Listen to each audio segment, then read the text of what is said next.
পরিপূর্ণ সংস্কারের জন্য নির্বাচিত সরকার দরকার মন্তব্য করেছেন বিএনপি স্থায়ী কমিটির সদস্য বেগম সেলিমা রহমান। স্থায়ী কমিটির আরেক সদস্য ডাক্তার AZM জাহিদ হোসেন জানিয়েছেন, দেশের পূর্বাঞ্চলে বন্যার্তদের জন্য 20 কোটি টাকার বেশি ত্রাণ সামগ্রী এবং নগদ টাকা সংগ্রহ করেছে বিএনপি। রিপোর্ট করছেন সিকান্দার রহমান। দেশের পূর্বাঞ্চলের জেলাগুলোতে দুর্গত মানুষের জন্য 20 কোটি টাকার বেশি ত্রাণ সামগ্রী নগদ টাকা সংগ্রহ করেছে বিএনপি। এসব টাকায় দুর্গত মানুষের মাঝে ত্রাণ সামগ্রী বিতরণের পাশাপাশি বন্যা পরবর্তী পুনর্বাসন কার্যক্রমে ব্যয় করবে দলটি। শুক্রবার সকালে নয়াপল্টনের কেন্দ্রীয় কার্যালয়ে ত্রাণ সংগ্রহ কমিটির আহ্বায়ক বিএনপির স্থায়ী কমিটির সদস্য ডাক্তার AZM জাহিদ হোসেন এসব তথ্য জানান। প্রাকৃতিক দুর্যোগে এই প্রতিকূল আবহাওয়ায় কিভাবে বেঁচে থাকতে হয় বাঙালিরা তা জানে, বাংলাদেশের মানুষ তা জানে।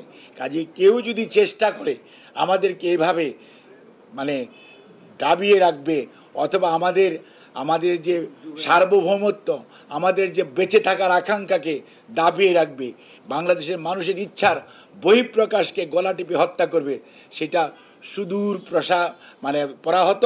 এবং বাংলার মানুষ, এই 18 কোটি মানুষ ঐক্যবদ্ধ।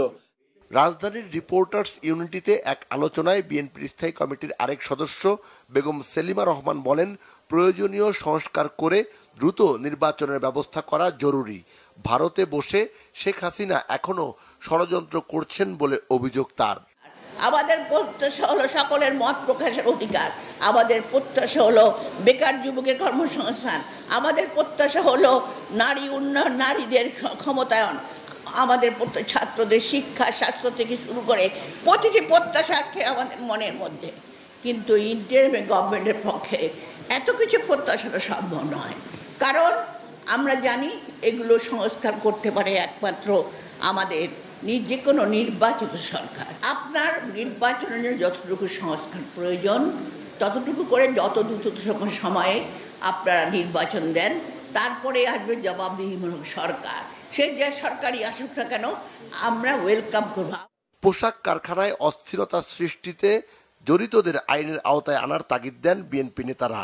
আওয়ামী লীগ সরকারের গ্রেফতারকৃত এমপি মন্ত্রীদের জনসম্মুখে আনার দাবিও জানান তারা। সিকান্দার রহমান, বাংলা ভিশন, ঢাকা।